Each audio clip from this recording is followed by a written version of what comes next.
Itu dia persiapan mudik, mudah-mudahan lancar dan yang paling utama keselamatan dari para pemudik dijamin. Nah, kita langsung menuju ke topik kita malam ini. Kita akan bincang dengan Mas Habibur Rahman, tim advokasi dari Prabowo Hatta, yang juga tadi sudah ke MK ya. Selamat malam, Mas. Ya, selamat malam. Tepatnya namanya sekarang Tim Pembela Merah Putih. Tim Pembela Merah Putih. Ya. Baik. Lalu kemudian juga ada Prof. Juarji Sumardi, Guru Besar Fakultas Hukum dari Unhas. Ya. Selamat malam. Selamat malam. Assalamualaikum warahmatullahi wabarakatuh. Waalaikumsalam, Pak Juarji. Kita juga akan bergabung dengan Bang Margaretto Kamis sebagai pakar hukum tata negara. Tapi kita sebelumnya lihat dulu bagaimana kondisi di MK saat ini. Langsung saja ke Fani Imaniar. Fani, silahkan Fani. Ya, baik Balkis dan juga pemirsa, bahwa hari ini Prabowo Subianto dan juga Hatta Rajasa telah resmi mendaftarkan permohonan mereka atau menggugat KPU ke Mahkamah Konstitusi Jakarta. Di mana saat ini kami sudah bersama dengan salah satu anggota tim sukses Prabowo Subianto Hatta Rajasa, Bang Tantowi Yahya, yang akan menjelaskan seperti apa permohonan yang tim Prabowo Subianto dan juga Hatta Rajasa layangkan ke Mahkamah Konstitusi pada sore ini, tepatnya sekitar pukul 6:30 waktu Indonesia Barat tadi. Ya, selamat malam Bang Tantowi. Selamat malam. Ya, ini bisa dijelaskan isi dari permohonan atau gugatan dilayangkan ke Mahkamah Konstitusi oleh tim Prabowo Subianto dan Hatta Rajasa? Ya, jadi malam ini tim hukum Koalisi Merah Putih yang membela Prabowo Hatta sudah memasukkan surat permohonan kepada Mahkamah Konstitusi untuk dua hal ya. Pertama itu adalah membatalkan hasil rekapitulasi penghitungan suara untuk presiden dan wakil presiden. Kemudian yang kedua meminta KPU untuk membatalkan penetapan presiden terpilih. Nah, jadi kedua hal ini yang sudah kami sampaikan dan alhamdulillah dari sisi kelengkapan itu sudah dianggap lengkap oleh Mahkamah Konstitusi. Dalam permohonan yang dilayangkan ke Mahkamah Konstitusi pada hari ini ya Bang Tantowi, tentu saja sudah melengkapi dengan alat-alat bukti kan. Alat-alat bukti seperti apa saja sih yang diajukan? Alat bukti kita sangat lengkap ya. Saya pakai kata sangat ya karena memang sangat detail. Sebagian sudah kami bawa, tapi nanti deskripsi atau penjelasan rinci mengenai alat-alat bukti itu akan dibuka pada persidangan. Namun kami tetap diberikan waktu untuk melengkapi alat-alat bukti tersebut. Tapi kami sangat yakin ya dengan alat bukti yang kami miliki, kemudian temuan-temuan yang kami dapatkan atau kami terima dari begitu banyak saksi dan relawan, membuat kami bahwa dua tuntutan yang kami ajukan itu wajar apabila kami katakan bahwa dua tuntutan tersebut akan bisa dikabulkan oleh Mahkamah Konstitusi. Untuk lebih detailnya gitu, temuan-temuan apa saja yang ditemukan oleh tim sukses Prabowo dan Hatta ini yang terjadi atau diklaim sebagai kecurangan yang terjadi selama Pilpres 2014 ini? Ya, kecurangan itu kan secara secara faktual kami temukan di lebih dari 52.000 TPS di 33 provinsi di Indonesia yang mengakibatkan lebih dari 21 juta suara itu menjadi dispute atau menjadi tanda tanya. Nah, ini adalah satu dari hal besar yang harus dijelaskan ya, harus dijelaskan agar supaya keadilan sebagaimana yang kami perjuangkan itu dapat menjadi kenyataan. Kami katakan berulang-ulang bahwa langkah kami ke MK ini bukan dalam rangka mencari kemenangan atau kami tidak menerima kekalahan, tapi adalah dalam rangka mencari keadilan. Keadilan terhadap seluruh warga negara Indonesia yang sudah menggunakan hak pilihnya dan suaranya itu tidak jelas adanya kemana ya. Nah, inilah yang kita perjuangkan. Karena menurut kami presiden terpilih nanti ya apabila yang bersangkutan itu adalah produk dari pemilihan presiden yang tidak berkualitas atau bahkan curang, maka dia akan menjadi beban sejarah. Ya, oleh karena itu banyak yang bertanya, apakah kalau Anda menang Anda akan melakukan langkah serupa? Iya. Ya. Kalaupun kita menang, kita akan melakukan langkah serupa. Karena kalaupun kami menang, kami tidak ingin menang atas atas kecurangan. Jadi bukan produk dari Pilpres yang penuh dengan kecurangan. Terima kasih Bang Tantowi atas Iya. waktunya. Kami harapkan semoga ini permohonan yang dilaksanakan diajukan ke Mahkamah Konstitusi ini akan menghasilkan hasil yang seadil-adilnya bagi masyarakat Indonesia ya sebagai pemilih Amin. dari Pilpres Amin. 2014 ini. Ya. Ya demikian pemirsa bahwa kami juga mendapat akan menjelaskan sedikit mengenai apa yang terjadi di Mahkamah Konstitusi pada sore ini, di mana Prabowo Subianto dan Hatta Rajasa juga sempat datang ke Mahkamah Konstitusi pada sore, tepatnya pukul 6:30 waktu Indonesia Barat malam tadi. Namun tidak sempat memasuki gedung Mahkamah Konstitusi untuk ikut bersama dengan tim kuasa hukumnya mengajukan gugatan ke Mahkamah Konstitusi dikarenakan Prabowo Subianto dan juga Hatta Rajasa menenangkan masa pendukung yang berjumlah ratusan ribu di depan gedung Mahkamah Konstitusi agar mereka tidak ikut masuk ke dalam gedung yang mana kapasitas dalam gedung ini tidak bisa menampung ratusan ribu masa pendukung tersebut. Demikian kita kembalikan dulu ke Balkis Manisang. Fani Maniar, terima kasih. Kita akan kembalikan jika ada perkembangan nanti dari sana. Dan kita juga akan bergabung dengan Bang Margaretto Kamis yang sudah ada di studio FIFA One. Ya baik, Bang Margaretto selamat malam. Selamat malam, Kis. Baik, kita akan sambung lagi tapi kita harus jeda dulu untuk mengikuti kabar terkini. Kita akan kembali setelah itu.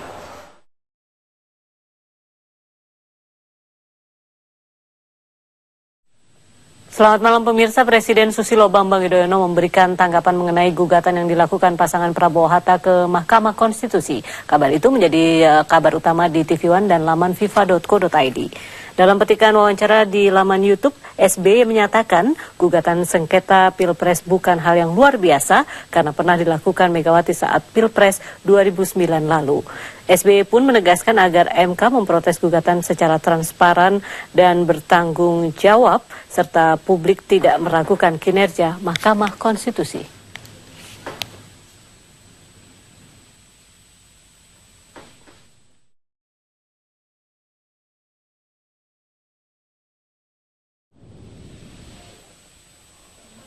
Masa relawan Prabowo, Subianto, dan Hatta Rajasa mulai berdatangan ke gedung Mahkamah Konstitusi untuk mengawal kedatangan tim koalisi Merah Putih yang melaporkan gugatan pemilu presiden.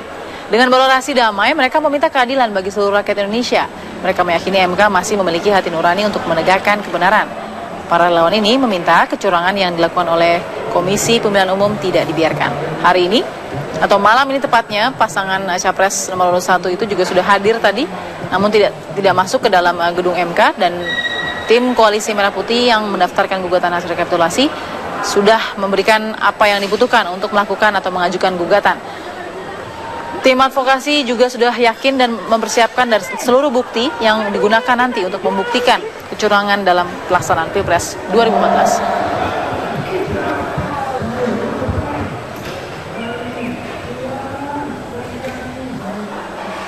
Ya, langsung saja saya ingin ke Mas Habibur Rahman. Ada seperti apa keyakinan Anda dalam dokumen-dokumen ajuan gugatan ini terhadap MK? Ya, kalau soal keyakinan tentu kita sangat optimistik ya. Permohonan ini bisa membuahkan hasil yang baik karena sejak jauh-jauh hari ya kita sudah siapkan perangkatnya, baik relawan maupun tim kampanye kita untuk memantau kecurangan dan mengumpulkan bukti-buktinya. Sebenarnya kalau bukti-bukti ini dari jauh hari sudah siap, sehingga saya pikir ya kan tidak ada bukti-bukti yang selengkap ini ya sebelumnya dibandingkan bukti-bukti yang kami ajukan ke Mahkamah Konstitusi mulai hari ini. Ada berapa bukti yang dikumpulkan? Setidaknya kita ada 52.000 C1 valid ya kan yang akan kami sampaikan untuk men-challenge C1 invalid versi Komisi Pemilihan Umum.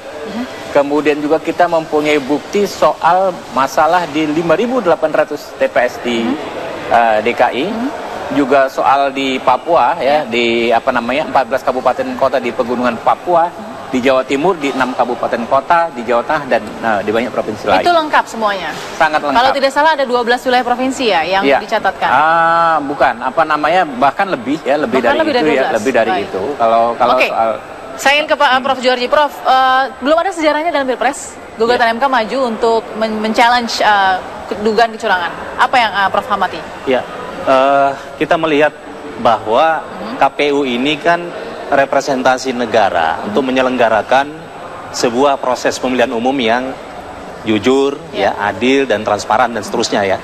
Jadi asas pemilu kita gitu. Nah, Oleh karena itu, maka proses penyelenggaraan pemilu ini tentunya harus selalu didasarkan pada sebuah asas, asas hukum, bahwa keadilan dan kejujuran itu menjadi fokus dari penyelenggara pemilu. Yang kedua, bahwa penyelenggara pemilu itu bukan hanya KPU, tetapi termasuk di dalamnya adalah Bawaslu. Bawaslu bersama dengan KPU itu adalah sebuah lembaga yang ditetapkan oleh negara yang berfungsi untuk menyelenggarakan pemilihan umum. Dalam hal ini adalah pemilihan presiden dan wakil presiden, ya. Nah, kalau misalnya di dalam proses penyelenggaraan tadi itu oleh Bawaslu ditemukan ada hal-hal yang diduga timbulnya kecurangan-kecurangan dan sebagainya, kemudian Bawaslu memberikan rekomendasi untuk membenahi atau memperbaiki atau dilakukannya pemungutan suara ulang, maka KPU itu juga harus, hukumnya harus. Tapi bagaimana dengan alasan atau penjelasan KPU bahwa pada saat ada rekomendasi Bawaslu yang masuk, namun rekapitulasi di kabupaten sudah berjalan? Ya, jadi di dalam undang-undang pemilu itu, khususnya Pilpres ini, itu kan diwajibkan bahwa tahapan-tahapan pemilu itu yang bermasalah di setiap tahapan agar diselesaikan pada tiap-tiap tahapan tersebut. Sehingga ketika nantinya ada sengketa hasil, maka hal-hal yang mungkin bukan merupakan kewenangan Mahkamah Konstitusi itu sudah selesai dibawa gitu. Jadi di Mahkamah Konstitusi itu sudah menjadi sengketa yang berkaitan dengan hasil gitu. Nah, sedangkan kita melihat bahwa tim Prabowo Hatta ini itu sudah mendeklar bahwa menarik diri dari rekapitulasi penghitungan suara gitu ya. Baik, saya ingin ke Bang Margarito. Bang Margarito, kalau sudah begini gugatan sudah masuk, kalau kemudian KPU juga sudah memberikan penjelasan kemarin atau mungkin beberapa kali bahwa kami juga menerima keberatan itu, tapi rekomendasi masuk pada saat rekapitulasi berjalan. Dan ini sekarang gugatan MK sudah jalan. Bagaimana Bang yang akan dilihat atau dicermati ke depan? Itu akan menjadi soal gitu ya. Saya setuju dengan Profesor tadi, dan di tempat ini juga saya pernah mengatakan bahwa KPU wajib menindaklanjuti rekomendasi yang diajukan oleh Bawaslu.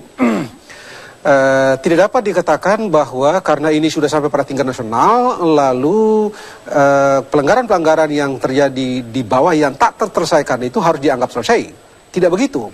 Itu satu. Kenapa mesti dianggap tidak selesai? Oleh karena begini, mereka harus mengerti bahwa KPU itu tidak dua. KPU itu hanya satu. Gitu, sehingga sifat dari masalahnya satu. Oleh karena itu, maka kalau tidak selesai di bawah, secara hukum sah dipersoalkan pada tingkat nasional.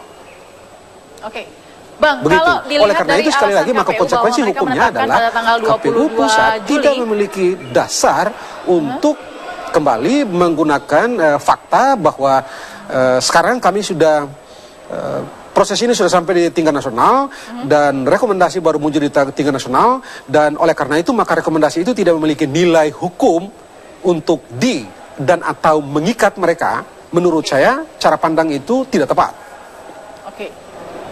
Oke, baik. Nah, berarti kita tahu bahwa KPU memilih tanggal 22 Juli untuk menetapkan hasil rekapitulasi, meskipun kapasitas untuk menetapkan masih ada sampai tanggal 8 Agustus. Masih ada 30 hari, tapi digunakan tanggal 22. Di tengah-tengah ada masalah keberatan. Ini apakah KPU sudah memilih jalan yang cukup baik untuk kedua belah pihak? Nah, itu dia. Saya masih ingat betul ya di studio ini juga gitu ya. Pada waktu itu saya berpendapat bahwa oleh karena undang-undang itu memerintahkan dan memberikan tenggang waktu kepada KPU untuk menyelesaikan rekapitulasi itu 30 hari sejak setelah pencoblosan surat suara. Oleh karena itu maka masih ada waktu sampai dengan tanggal 9.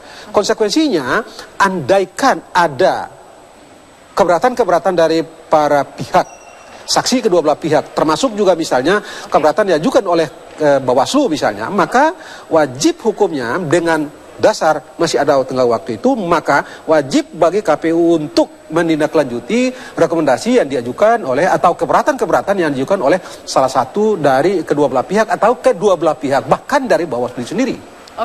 Di sini tim dari Merah Putih, pembela Merah Putih ya, Mas Habibur Rahman mengatakan bahwa sudah siap untuk membuktikan karena burden atau tanggung jawab untuk membuktikannya ada di tim Anda saat Iya. ini, bukan di tim lawan atau mungkin di tim KPU, tapi di tim Iya. Anda. Anda Betul. bilang sudah siap, Ya.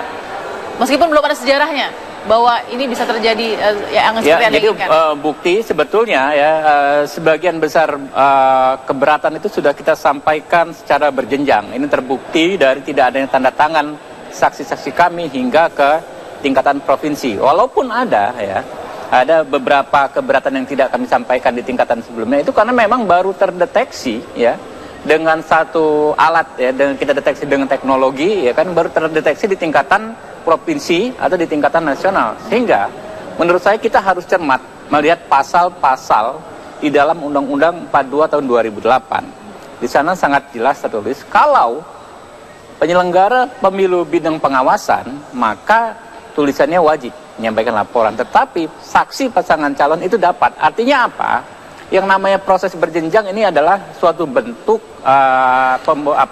penyikapan pembuat undang-undang melihat kondisi negara kita yang begini luas ya, tersebar dalam pulau-pulau, sehingga sangat mungkin ya kan ada masalah yang belum selesaikan di bawah ya kan, bisa ditemukan di tingkat yang atas, sampai yang paling akhir adalah rekapitulasi tingkatan nasional. Oke, Prof, kalau dilihat dari tata struktur mekanisme yang saat ini kita jalankan, proses demokrasi ini, apakah tumpang tindih, Prof, antara yang harus diprioritaskan atau tidak?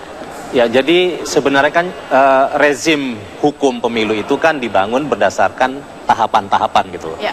Apa maksudnya? Maksudnya agar setiap tahapan ketika ditemukan adanya pelanggaran-pelanggaran, maka diupayakan agar di setiap tahapan itu segera diselesaikan. Sehingga pada tahapan akhir nantinya itu menjadi sebuah sengketa yang mungkin fokus pada persoalan hasil. Ya, persoalan pelanggaran-pelanggaran yang berkaitan dengan pidana, administrasi dan sebagainya, ya, kecurangan-kecurangan dan seterusnya yang ditemukan di lapangan dan seterusnya, itu semua wajib disikapi oleh KPU gitu. Oke. Nah, dalam hal ini Tapi kan sudah ada difasilitasi lewat formulir atau form DD2. ya, tetapi ketika Bawaslu itu memberikan rekomendasi untuk melakukan sesuatu, maka wajib hukumnya KPU untuk melaksanakan sepanjang waktu itu masih ada. Oke. Ya, waktu itu masih ada karena dia dihitung oleh tahapan-tahapan tadi.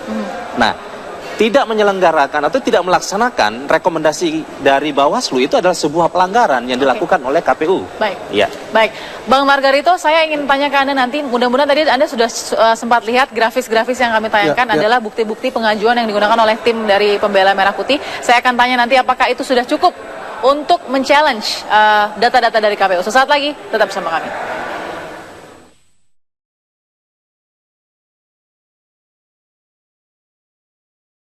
Ya, kembali di Apa Kabar Indonesia Malam. Pemirsa, kita juga ingin memberikan atau memperlihatkan nanti sesaat lagi video ada pencoblosan yang dilakukan ya di Hulu Sarmi ya, Papua. Sarmi Papua, Kabupaten Sarmi Papua, yang terlihat di dalam video itu ada pencoblosan yang dilakukan oleh petugas TPS.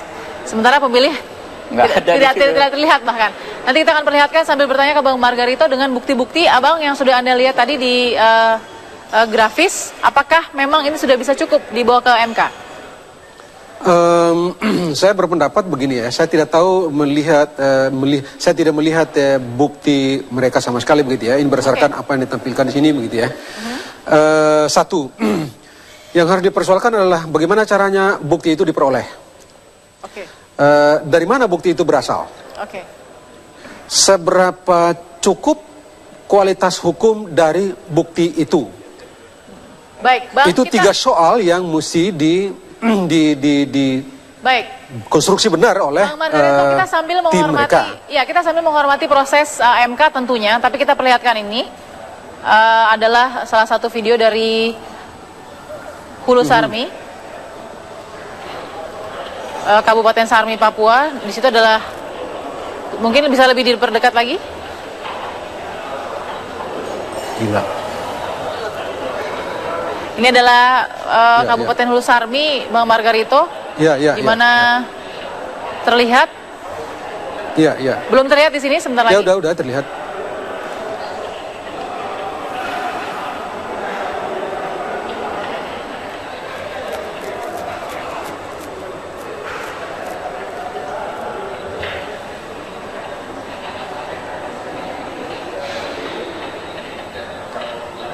Ya, ini terlihat mungkin di bagian sini, Bang Margarito, ada pencoblosan yang dilakukan. Ya. Ya, yang dengan pakai kemeja yang baru masukkan tadi. Nyoblos nomor 2, pasangan nomor 2 di sini.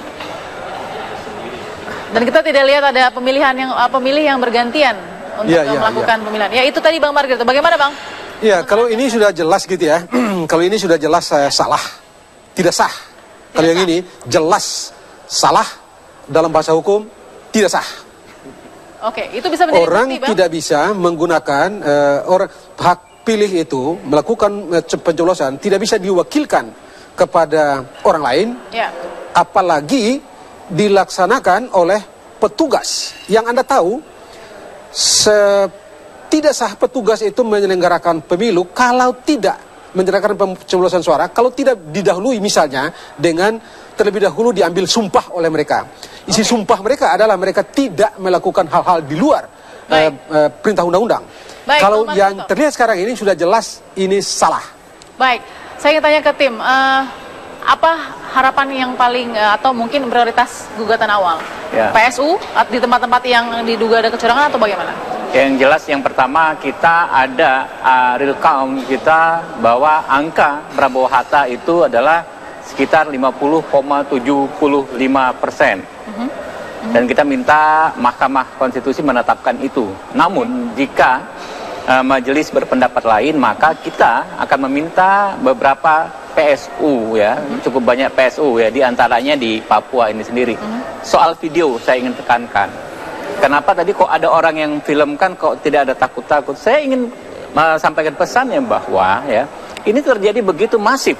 Pelanggaran ini terjadi begitu masif sehingga orang tidak ada sungkan yang melakukan pelanggaran hukum dan tidak sungkan pelanggaran hukum itu di kamera difilmkan oleh orang lain.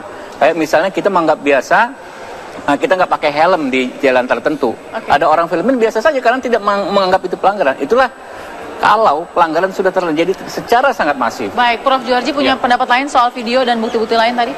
Ya, dengan adanya bukti seperti video seperti itu, maka jelas bahwa proses pencoblosan yang terjadi di setiap TPS yang melakukan pencoblosan oleh penyelenggara itu menjadi tidak sah. Tidak sah. Jadi video seperti ini bisa menjadi alat bukti di persidangan Mahkamah Konstitusi nantinya.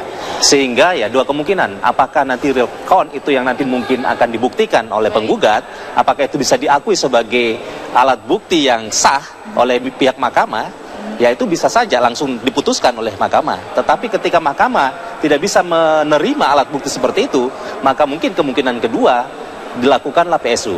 Ya, untuk tempat-tempat yang memang diduga telah dilakukan pelanggaran-pelanggaran oleh pihak penyelenggara pemilu. Oke, baik. Tambahan Bang Margarito terakhir untuk melihat bagaimana proses MK ini diharapkan untuk belajar demokrasi lagi kepada kita depannya. Ini mekanisme konstitusional yang tersedia begitu ya. Karena itu satu kita mesti hormati. Yang kedua kita mesti menghargai ini juga sebagai sebuah pembelajaran terhadap bangsa ini bahwa beginilah cara kita bernegara, beginilah konstitusi menyediakan tata cara untuk mengoreksi tindakan-tindakan hukum yang dianggap keliru. Di atas semuanya saya ingin mengatakan bahwa Mahkamah Konstitusi lah satu-satunya organ konstitusi yang diberikan kewenangan oleh konstitusi mengoreksi tindakan-tindakan hukum KPU. Di luar Mahkamah Konstitusi tidak. Karena itu maka sifat dari putusan Mahkamah Konstitusi ini dikualifikasi oleh konstitusi kita sebagai final dan mengikat. Konsekuensinya adalah apa yang telah diputuskan oleh KPU pada saat ini memiliki kemungkinan bisa dikoreksi, bisa pula tidak dikoreksi oleh Mahkamah Konstitusi. Andai kata dikoreksi oleh Mahkamah Konstitusi, maka keputusan Mahkamah Konstitusi itulah yang final. Tetapi on top of that, ini sangat tergantung pada seberapa hebat teman-teman ini mengonstruksi sifat-sifat pelanggaran, khususnya kategori-kategori pelanggaran dan sifat-sifat pelanggaran yang bersifat determinatif dan tidak determinatif. Ini yang akan menjadi soal di Mahkamah Konstitusi dan ini menjadi pekerjaan rumah besar oleh tentu saja teman-teman yang mewakili Pak Prabowo. Baik. Dan tentu saja teman-teman akan berhadapan juga, tidak, dugaan saya teman-teman dari kubu Prabowo tidak akan hanya berhadapan dengan KPU, melainkan juga berhadapan dengan kubu Pak Jokowi, oleh karena dia pasti merasa kepentingannya terganggu, dan oleh karena itu konstitusi memberikan tempat buat beliau ikut intervensi. Tapi Baik. apakah beliau Ya, gunakan baik, hak Bang itu atau Marito. tidak, kita lihat saja nanti. Kita lihat, like, singkat, kalau nanti gugatan tidak dikabulkan, maka akan menerima atau tidak? Kalau gimana? Gugatan tidak dikabulkan? Nggak, kita sesuai tidak kayak- bisa berandai-andai dan tidak bisa mendahului Jadi belum ada putusan, rencana ya. bagaimana apa yang akan Tidak. dilakukan? Yang jelas kita sampaikan bukti-bukti, sebaik-baiknya kita siapkan saksi dan argumentasi. Jadi hasilnya nanti lihat lagi begitu ya, bagaimana reaksi. Bukan lihat lagi, tapi kita tidak mau berandai-andai. Baik, terima kasih Mas Habibur Rahman, terima kasih juga Prof. Georgie sudah bergabung dengan kami di sini. Terima kasih Bang Margarito Kamis, dan itu menjadi akhir dari jumpa kita di Apa Kabar Indonesia Malam. Yang terbaik untuk demokrasi di Indonesia, seadil-adilnya. Dan mudah-mudahan Presiden terpilih nanti juga akan bisa mengambil amanah atau menjalankan amanah dari rakyat. Terima kasih, selamat malam, sampai jumpa.